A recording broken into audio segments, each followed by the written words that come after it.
অর্জন করার জন্য আমরা জুলাই গণ অভ্যুত্থান বলি এখন, যদিও এটা আমাদের একটা বিপ্লব ছিল। যে বিপ্লব ছিল একটি প্রলয়ঙ্কারী বিপ্লব, যে বিপ্লবের পর ফেসিবাদী শক্তির প্রত্যেকটা ইনস্টিটিউট ভেঙে দেওয়ার কথা ছিল।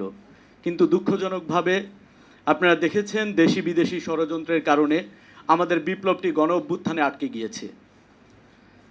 এখানে বর্তমানে আমরা দেখতে পাই আওয়ামী আমলের যে পুলিশ ছিল সেই পুলিশের কোনো সংস্কার হয়নি, কিংবা যে প্রশাসন ছিল সেই প্রশাসনের ন্যূনতম সংস্কার করা হয়নি।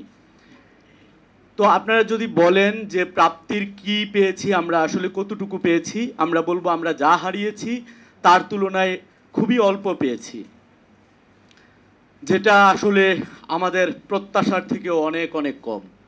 আমরা চেয়েছিলাম ফেসিবাদী শক্তির প্রত্যেকটা কাঠামো ভেঙে যাবে এবং ভেঙে দেয়া হবে, এবং সেখান থেকে নতুন করে আমরা একটি বাংলাদেশ গড়ে তুলব, যেই বাংলাদেশ বিনির্মাণ হবে বাংলাদেশি পন্থা, যেটা বাংলাদেশ পন্থা আমরা বলি, সেই বাংলাদেশ পন্থার আলোকে প্রলয়ঙ্কারী বিপ্লব হবে।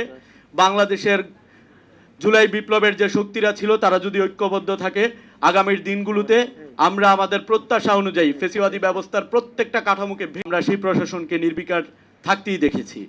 এবং বারবার তারা আমাদের সাথে যে আচরণ করেছে আওয়ামী ফেসিবাদের আমলে, আমাদের উপর বল প্রয়োগ থেকে শুরু করে এরপর প্রশাসনের কথা যদি বলি, বেশ কয়েক জায়গায় আপনারা দেখেছেন প্রশাসনের উদ্যত্ত এবং প্রশাসনের নির্বিকার আচরণ, যে আচরণের ফলে বিপ্লবীরা যে জুলাই গণ অভ্যুত্থানে যারা রাজপথে নির্ভয় চিত্তে বুক পেতে দাঁড়িয়েছিল সেই বিপ্লবীদের জীবনই আজকে হুমকির মুখে। এরপর প্রশাসনের কথা যদি বলি, বেশ কয়েক জায়গায় আপনারা দেখেছেন প্রশাসনের উদ্যত্ত এবং প্রশাসনের নির্বিকার আচরণ, যে আচরণের ফলে বিপ্লবীরা যে জুলাই গণ অভ্যুত্থানে যারা রাজপথে নির্ভয় চিত্তে বুক পেতে দাঁড়িয়েছিল সেই বিপ্লবীদের জীবনই আজকে হুমকির মুখে।